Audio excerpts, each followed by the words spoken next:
ಇವತ್ತು ನಂದಲ್ಲ ದಿನ ನನಗೆ ಇದೇ ಕೆಲಸನಾ? ನಿಮ್ಮ ಮೇಲೆ ಆರೋಪ ಇದೆಯಲ್ಲ ಸರ್, ಅದಕ್ಕೆ ಆರೋಪ ಮಾಡಿರೋದು ಬೇರೆ ಅವರಲ್ಲ.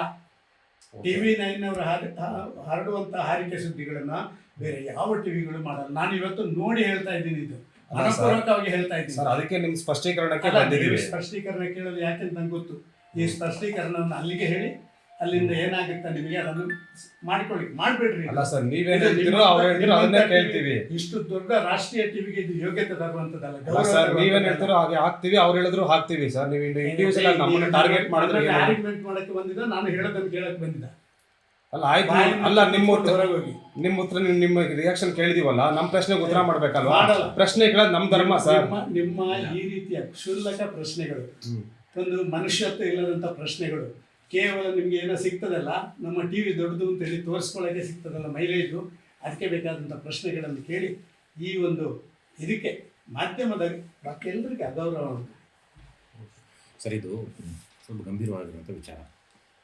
ಗಂಭೀರವಾದಕ್ಕೆ ನಾನು ನೋಡ್ರಿ, ನಾನು ಗಂಭೀರವಾದಕ್ಕೆ ನಿಮಗೆ ಫೋನಲ್ಲಿ ಹೇಳಿದೆ ಸರ್, ಇದನ್ನು ಇನ್ವೆಸ್ಟಿಗೇಟ್ ಮಾಡಿ. ನಾನು ಇದನ್ನು ಮುಗಿಸಿ ಅಂತ ಹೇಳಿಲ್ಲ. ಈಗ ಬೇರೆಯವರೆಲ್ಲ ಮುಗಿಸಿ ಅಂತ ಹೇಳೋರಲ್ಲಿ ನಿಮ್ಮಲ್ಲಿ ಬರುವವರು ಜಾಸ್ತಿ. ನನಗೆ ಗೊತ್ತು, ಇಂಥ ನನ್ನದನ್ನು ಬಂದದನ್ನು ಮುಗಿಸಿ ಸರ್, ಏನಾದ್ರು ಮಾಡಿ ಅಂತ ಬರುವವರೇ ಸರ್. ನಾನು ನಿಮ್ಮಲ್ಲಿ ಏನಾಡಿದೆ ಓಪನ್ ಆಗಿ, ಇದೊಂದು ಭಾರಿ ಗಂಭೀರವಾದಂಥ ವಿಚಾರ ನಿಮ್ಮಲ್ಲೇ ಹೇಳಿರೋದು, ನಾನು ಪಬ್ಲಿಕ್ ಟಿವಿಯವರಲ್ಲೇ ಹೇಳಿರೋದು.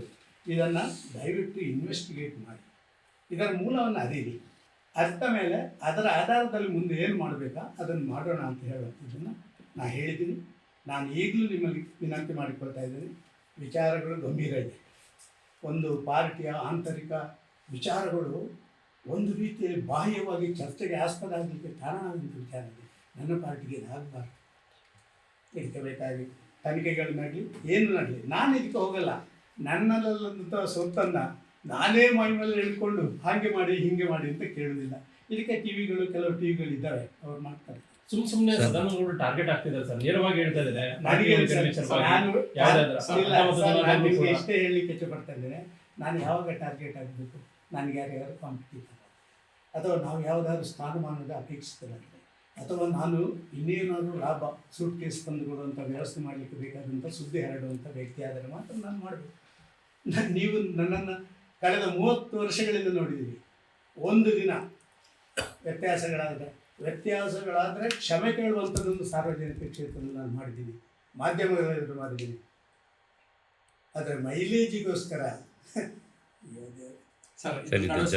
ನೀವು ಇದನ್ನ ಇಲ್ಲಿಗೆ ಬಿಟ್ಬಿಡೋ ಹಂತದಲ್ಲೂ ಇಲ್ಲ, ಬಿಟ್ಬಿಡೋ ಸಾಧ್ಯನೂ ಇಲ್ಲ. ಅಲ್ಲ, ನೀವು ಹೇಳಿದ್ರೆ ನಾನು ಕೇಳಬೇಕಾಗಿಲ್ಲ, ಆರೋಪ ಬಂದರೆ ಅಗತ್ಯ ಇಲ್ಲ. ಆರೋಪ ಮಾಡುವಂಥವರು 1000 ಜನ ಇರ್ತಾರೆ. ಆರೋಪಕ್ಕೆ ಉತ್ತರ ಕೊಟ್ಟೇ ಸಾಯುವವರೆಗೆ ಬದುಕುವಂಥ ವ್ಯಕ್ತಿ ನಾನಿಲ್ಲ. ಹಂಗಲ್ಲ ಸರ್, ಈಗ ಒಂದು ಆರೋಪ ಬಂದಿದೆ ಅಂತಂದ್ರೆ ಆರೋಪ ಸತ್ಯನ ಸುಳ್ಳ ಅಂತ ನೀವು ಹುಡುಕಿ ಅಂತ ನಿಮಗೆ ಹೇಳ್ತಾ ಇದ್ದೀವಿ. ನೀವು ಜವಾಬ್ದಾರಿಯಿಂದ ನುಣುಚಿಕೊಳ್ತೀರಾ? ಇಲ್ಲ, ಪ್ರಶ್ನೆ ಕೇಳಿದವರು ನಿಮಗೆ ಹುಡುಕಲಿಕ್ಕೆ ಸಾಧ್ಯತೆ ಇದೆ. ನಿಮ್ಮ ಹಂತದಲ್ಲಿ ಒಂದಷ್ಟು ಪ್ರಯತ್ನಗಳು ಒಂದು ಪ್ರಶ್ನೆ ಕೇಳ್ತಾರೆ, ಅದಕ್ಕೆ ಒಂದು ಉತ್ತರ ಹೇಳಿ. ನೀವೆಲ್ಲ ಪ್ರಶ್ನೆಗೆ ಉತ್ತರ ಮಾಡ್ತೀನಿ. ನಾನು ನಿಮ್ಮನ್ನೆಲ್ಲ ಕೆಳಗೆ ನೋಡಿದೆ, ನೀವು ಆ ಬಿಸಿಲಲ್ಲಿ ಇರಬಾರದು ಅಂತ ಹೇಳೋದಕ್ಕೆ ನಾನು ಬಂದೆ. ಇಲ್ಲದ್ರೆ ನಾನೊಬ್ಬ ಕಳ್ಳ ಆದರೆ ನಾನು ಬಾಗಿಲು ಹಾಕಿ ಸಾಯಂಕಾಲ ಇರ್ಬೋದು. ನಾಳೆಗೆ ಇವತ್ತಿನ ನ್ಯೂಸ್, ನಾಳೆ ಹಳೆ ನ್ಯೂಸ್ ಅಲ್ವಾ? ಗೊತ್ತಾಗೋದು ಸರ್, ಸತ್ಯ ನಿಮ್ಮ ಮೇಲೆ ಎಲ್ಲ ಗೌರವ ಇಟ್ಟು ನಾನು ಬಂದಿದ್ದೀನಿ. ನಿಮ್ಮ ಹಂತದಲ್ಲಿ ಒಂದಷ್ಟು ಪ್ರಯತ್ನಗಳಾಗಬೇಕಾಗಿದೆ ಸರಿ ಅಂತ ಏನ್ ಮಾಡ್ತೀರಾ ಹೈಕಮಾಂಡ್? ನಾನು ಇದರ ಬಗ್ಗೆ ಏನೂ ಮಾಡಲ್ಲ, ಏನೂ ಮಾಡೋಕ್ಕೆ ಹೋಗೋದಿಲ್ಲ, ಯಾರಲ್ಲಿ ಇದರ ಬಗ್ಗೆ ಮಾತಾಡೋದಿಲ್ಲ. ನನ್ನ ರಾಷ್ಟ್ರೀಯ ನಾಯಕರು ನನ್ನಲ್ಲಿ ಕೇಳಿದರೆ ಮಾತ್ರ ಉತ್ತರ ಕೊಡ್ತೇನೆ ಹೊರತು ರಾಜ್ಯ ಮಟ್ಟದಲ್ಲಿ ಅದಕ್ಕಿಂತ ಸ್ವಲ್ಪ ಮಟ್ಟಿಗೆ ನಾನು ಎಲ್ಲವನ್ನು ನೋಡಿ ಈ ಸ್ಥಾನಕ್ಕೆ ಬಂದವನು. ಇವಾಗ ಯಾರಾದರೂ ಮಾತಾಡಿದ್ರೆ ಸರ್? ಯಾರು ನಿಮ್ಮಲ್ಲಿ ಹೇಳಕ್ಕಾಗಲ್ಲ ಸರ್, ಎಲ್ಲವನ್ನು ನಿಮ್ಮಲ್ಲಿ. ರಾಜ್ಯಾಧ್ಯಕ್ಷರ ಜೊತೆಗೆ ಏನಾದ್ರು ಮಾತಾಡ್ತೀರಾ ಸರ್ ಈ ಬಗ್ಗೆ? ಯಾವಾಗ ಅದರ ಬಗ್ಗೆ ಈ ವಿಚಾರ ನೀವು ಅವ್ರಿಗೆ ಹೇಳಿ ಮಾತಾಡ್ಸಿದ್ರೆ ಮಾತಾಡ ಏನ್ರಿ ನೀವು? ಅಲ್ಲ, ನೀವೇ ಅರ್ಥ ಮಾಡಿಕೊಳ್ಬೇಕು. ನಾನು ಇದರ ಬಗ್ಗೆ ಯಾವುದೇ ಚರ್ಚೆ ಮಾಡೋದಿಲ್ಲ ಅಂತ ಹೇಳಿದ ಮೇಲೆ ರಾಮನಲ್ಲಿ, ಸೋಮನಲ್ಲಿ, ಅಧ್ಯಕ್ಷರಲ್ಲಿ, ವಿಪಕ್ಷ ನಾಯಕರಲ್ಲಿ ಯಾವ ಪ್ರಶ್ನೆ ಸರ್ ಇದು?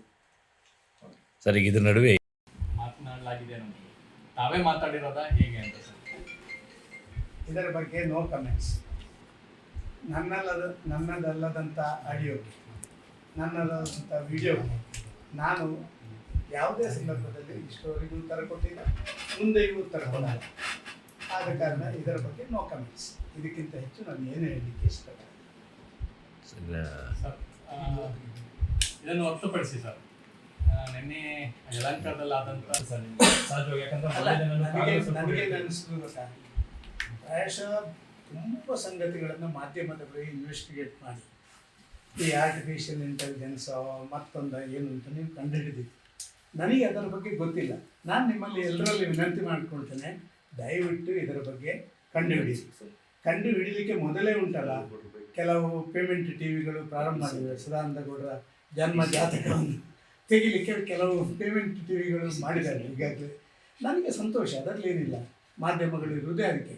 ಆದರೆ ಸತ್ಯವನ್ನು ಹೇಳಲಿಕ್ಕಿರೋದು ದೇವರು ಮೆಚ್ಚದಂಥ ರೀತಿಯಲ್ಲಿ ಮಾಧ್ಯಮಗಳಲ್ಲಿ ಪ್ರತಿಬಿಂಬಿಸುವಂಥದ್ದು ಅದು ಒಳ್ಳೆಯದಲ್ಲ. ಆದ ಕಾರಣ ಇದರ ಬಗ್ಗೆ ನಾನು ಎಲ್ಲ ಮಾಧ್ಯಮದಲ್ಲಿ ವಿನಂತಿ ಮಾಡ್ತೀನಿ, ದಯವಿಟ್ಟು ಇನ್ವೆಸ್ಟಿಗೇಟ್ ಮಾಡಿ. ಇದೊಂದು ಮೇಜರ್ ಇಶ್ಯೂ, ಒಂದು ಪೊಲಿಟಿಕಲ್ ಆ್ಯಕ್ಟಿವಿಟೀಸ್ನ ಬಗ್ಗೆ ನಡೆಯುವಂಥ ಇಶ್ಯೂ. ದಯವಿಟ್ಟು ಇದರ ಬಗ್ಗೆ ನೀವು ಫೈಂಡ್ ಔಟ್ ಮಾಡಬೇಕು ಅಂತ ಹೇಳುವಂಥ ವಿನಂತಿಯನ್ನು ನಾನು ಮಾಡ್ತೇನೆ. ಸರ್, ಪಕ್ಷದಲ್ಲಿ ಯಾರಾದರೂ ಈ ಬಗ್ಗೆ ಪ್ರಶ್ನೆ ಮಾಡಿದ್ರ? ನನಗೆ ಗೊತ್ತಿಲ್ಲ. ನನಗೆ ಗೊತ್ತಿದ್ದರೆ ನಾನು ನಿಮಗೆ ಎಲ್ಲ ಕ್ವಶನ್ಗೆ ಆನ್ಸರ್ ಮಾಡ್ಬೋದು. ನೋ ಕಮೆಂಟ್ಸ್ ಅಂತ ಯಾಕೆ ಹೇಳ್ತಾ ಇದ್ದೀನಿ, ಮುಂದೆ ಪ್ರಶ್ನೆ ಕೇಳಬೇಡಿ ಅಂತ ಹೇಳೋದಕ್ಕೆ ಹೇಳ್ತಾ ಇದ್ದೀನಿ. ಹಾಗೆ ನಮಗೆ ಒಂದು ಟಿ ವಿಯಲ್ಲಿ ನಾನು ನೋಡಿದೆ ಈಗ, ಅದು ನನ್ನ ಯಾವುದು ಇದರಲ್ಲಿ ಹಾಲು ಇದರ ಒಕ್ಕೂಟದ ಅಧ್ಯಕ್ಷನಾಗಿ ಮಾಡಬೇಕು ಅಂತ ಕೇಳಿ ಡೈರೆಕ್ಟರ್ ಸಾಕು ಅಂತ ಹೇಳುವಂಥದ್ದು. ಅಂಥ ಪೇಮೆಂಟಿಗೆ ಯಾಕೆ ಹೇಳಿಕ್ಕೆ ನಾನು ಉತ್ತರ ಕೊಡಬೇಕಾಗಿಲ್ಲ. ಎಲ್ಲ ಟಿ ವಿಯಲ್ಲಿ ನೋಡಿದ್ದಾರೆ, ಜನ ನೋಡಿದ್ದಾರೆ, ನನಗೆ ಫೋನ್ ಮಾಡಿದರು. ಇವತ್ತು ಇಶ್ಯೂ ಇರುವಂಥದ್ದೇನು, ಯಾವುದೋ ಒಂದು ಅಡಿಗೆ ಬಂದಿದೆ, ಇದು ನಂದಲ್ಲ, ಆದ ಕಾರಣ ಕಮೆಂಟ್ಸ್ ಮಾಡಲ್ಲ ಅಂತ ನಾನು ಹೇಳಿದ್ದೀನಿ. ಇದರ ಬಗ್ಗೆ ಇನ್ವೆಸ್ಟಿಗೇಟ್ ಮಾಡಬೇಕು ಹೊರತು ಯಾವುದೋ ವಿಚಾರಗಳನ್ನು ತಗೊಂಡು ಚಾರಿತ್ರ್ಯವನ್ನು ಮಾಡುವಂಥ ಟಿ ವಿಗಳಿದ್ದಾವಲ್ಲ, ಅಂಥದ್ರ ಬಗ್ಗೆ ನಾನು ಖಂಡಿತವಾಗಿಯೂ ಭಾರಿ ಬೇಸರದಿಂದ ಹೇಳಲಿಕ್ಕೆ ಇಷ್ಟಪಡ್ತೇನೆ. ಇವರಿಗೆಲ್ಲ, ಇವರ ಮಕ್ಕಳಿಗೆ ಕೂಡ ಇದು ಒಳ್ಳೆಯದು. ಸಾಮಾನ್ಯವಾಗಿ ಈ ರೀತಿ ಬಂದಂತ ಸಂದರ್ಭ ಸರ್ ನಿಮ್ಮನ್ನು ತೇಜೋವಧೆ ಮಾಡಿಲ್ಲಲ್ಲ. ಮಾತಾಡಿಲ್ಲ. ಓಕೆ ಸರ್, ಸರ್, ನಾನು ಆಗ್ಬೇಕಂತ ಹೇಳಿ ಭಾರಿ ಹಿಂದಿನಿಂದಲೂ ಇಂಥ ಎಲ್ಲ ಸಂಗತಿಗಳೆಲ್ಲ ಬಂದಾಗ ಇದರ ಬಗ್ಗೆ ಒಂದಷ್ಟು ಸತ್ಯ ಸಂಗತಿಗಳು ಹೊರಗೆ ಬರುವಂಥ, ಅದಕ್ಕೆ ಸಹಕಾರ ಮಾಡಿ ಆ ಮಾಧ್ಯಮಗಳಿಗಿರುವಂಥ ಗೌರವವನ್ನು ಉಳಿಸ್ಕೊಳ್ಳಿ ಅಂತ ಹೇಳುವಂಥದ್ದು ನಾನು ಓಪನ್ ಆಗಿ ಹೇಳ್ತೀನಿ. ಹೇಳಬಾರ್ದಿಲ್ಲ, ಅವ್ರದ್ದು ಟಿ ವಿ ಉಂಟೆ ಇಲ್ವೋ ಗೊತ್ತಿಲ್ಲ. ಸುವರ್ಣ ಟಿ ವಿಯವ್ರು ನನಗೆ ಫೋನ್ ಮಾಡಿ ಕೇಳಿದ್ರು, ಏನು ಸರ್ ಅಂತ ಹೇಳಿ. ನಾನು ಅವರಿಗೆ ಎಕ್ಸ್ಪ್ಲೈನ್ ಮಾಡಿದೆ, ಹೀಗೆ ನಾನು ಇದರ ಬಗ್ಗೆ ಯಾವುದೇ ಕಮೆಂಟ್ಸ್ ಮಾಡಲ್ಲ. ಆದರೆ ನಾನು ನಿಮ್ಮಲ್ಲಿ ವಿನಂತಿ ಮಾಡಿಕೊಳ್ತಾ ಇದ್ದೇನೆ, ದಯವಿಟ್ಟು ತುಂಬ ಸಂಗತಿಗಳನ್ನು ಇನ್ವೆಸ್ಟಿಗೇಟ್ ಮಾಡಿ ಸಮಾಜಕ್ಕೆ ಸತ್ಯ ಸಂಗತಿಗಳನ್ನು ಕೊಡುವಂಥದ್ದನ್ನು ಮಾಡ್ತೀರಿ. ಅದನ್ನು ನೀವು ಮಾಡಬೇಕು ಅಂತ ಹೇಳುವಂಥ ವಿನಂತಿಯನ್ನು ಮಾಡ್ಕೊಂಡಿದ್ದಾರೆ. ಅವರು ಒಪ್ಕೊಂಡಿದ್ದಾರೆ, ನನಗೆ ಖುಷಿ ಆಯ್ತು ಅವ್ರ ಮೇಲೆ. ನಾನು ನಿಮ್ಮೆಲ್ಲರಲ್ಲಿ ಅದನ್ನೇ ಕೇಳೋದು. ಅದರ ಬದಲು ಬೇರೆ ಏನು ಸಂಗತಿಗಳಿಲ್ಲ ಅಂತ ಹೇಳಿ ಬೆಳಗಿನಲ್ಲಿ ಸದಾನಂದ ಗೌಡರ ಯಾವುದು ನಿಮ್ಮ ಹಾಲು ಇದಕ್ಕೆ ಮಾಡಲಿಕ್ಕೆ ಬಂದವರು ಅವರಿಲ್ಲ, ಇವರಿಲ್ಲ. ಸ್ವಾಮಿ, ಅಂಥ ಪೇಮೆಂಟ್ ಗಿರಾಕಿಗಳನ್ನು ಸಾಕಷ್ಟು ನಾನು ಕಂಡಿದ್ದೀನಿ. ಇದಕ್ಕೇನು ಹೆದರಿ ಓಡುವಂಥ ಸದಾನಂದ ಗೌಡ ನಾನಲ್ಲ ಸರ್. ಅದು ನಿಮ್ಮದೇ ಆಡಿಯೋನ ಅಥವಾ ಬೇರೆದೋ ಗೊತ್ತಿಲ್ಲ ಸರ್. ಬಟ್ ಈ ಆಡಿಯೋದಿಂದಾಗಿ ಪಕ್ಷದಲ್ಲಿ ಇನ್ನು ಮುಂದೆ ಬಹಳಷ್ಟು ಚರ್ಚೆ ಆಗಲ್ವಾ ಅಂತ ಸದಾನಂದ ಗೌಡ್ರ ಬಗ್ಗೆ?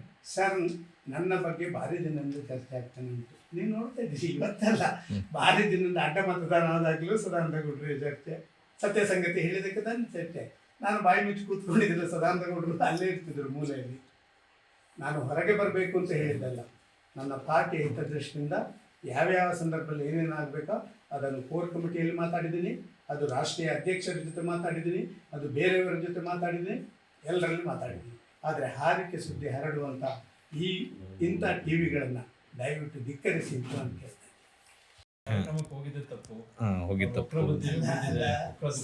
ಎರಡು ಮಾತಿದೆ. ಕೆಂಪೇಗೌಡರನ್ನ ಕಾಂಗ್ರೆಸ್ಗೆ, ಬಿ ಜೆ ಪಿಗೆ ಸೀಮಿತವಾಗಿದ್ದರೆ ಯಾರು ನನ್ನ ಮೇಲೆ ಕಮೆಂಟ್ಸ್ ಮಾಡಿದ್ರ ಅವರು ಅವರ ಹೆಸರಲ್ಲಿ ಗೆದ್ದಿರೋದಲ್ಲಿ, ಇಲ್ಲದಿದ್ದರೆ ಯಾವುದೊಂದು ಸಣ್ಣ ಒಂದು ಇಂಡಸ್ಟ್ರಿಯಲ್ಲಿ ಒಂದು ಅಟೆಂಡರ್ ಆಗಿ ಕೆಲಸ ಮಾಡಿದವ, ಆಮೇಲೆ ಮುತ್ತಪ್ರೈ ಅಂತ ಭೂಗತ ದೊರೆಯ ಒಬ್ಬ ಚೇಳ ಆಗಿ ಅವರ ಪ್ರೀತಿಯಲ್ಲಿ ಭೂಮಿಯೆಲ್ಲ ಲೂಟಿ ಹೊಡೆದು ಆಮೇಲೆ ರಾಜಕೀಯ ಪ್ರವೇಶ ಮಾಡಿ ರಾಜಕೀಯದಲ್ಲಿ ಬೇರೆ ಬೇರೆ ಸ್ಥಾನಮಾನವನ್ನು ವಹಿಸಿ BDA ಅಂತ ಒಂದನ್ನು ಮುಳುಗಿಸಿ ಇವತ್ತು ನಾನು ಸಾಚ ಅಂತ ಹೇಳುವಂಥ ಮನುಷ್ಯನಿಗೆ ನಾನು ಉತ್ತರ ಕೊಡಬೇಕಾಗಿಲ್ಲ.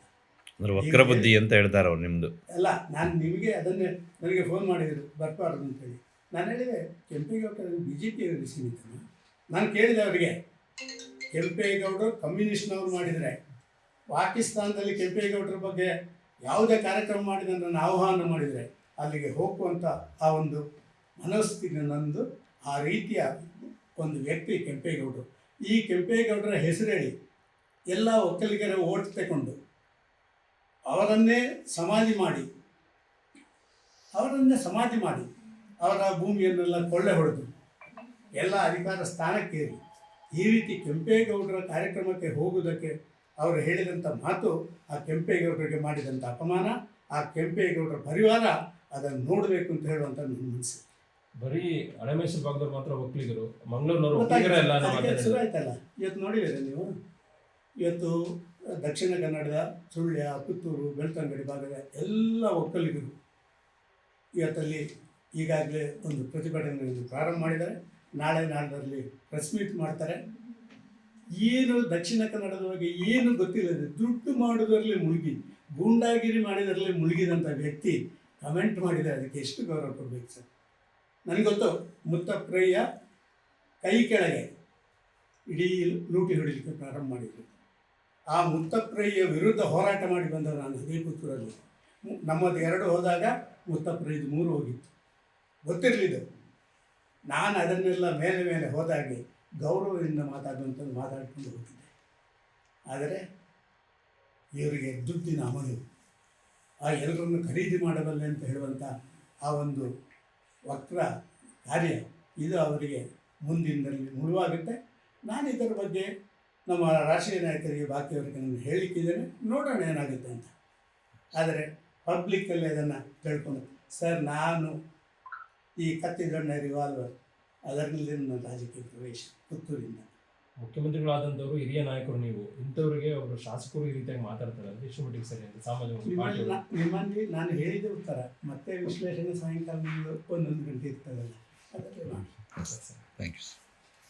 If you like this video ಬೇಗ ಲೈಕ್ ಮಾಡಿ, ಕಾಮೆಂಟ್ ಮಾಡಿ, ಶೇರ್ ಮಾಡಿ ಹಾಗೂ ಯೋಯೋ ಟಿವಿ ಕನ್ನಡವನ್ನು ಸಬ್ಸ್ಕ್ರೈಬ್ ಮಾಡಿ.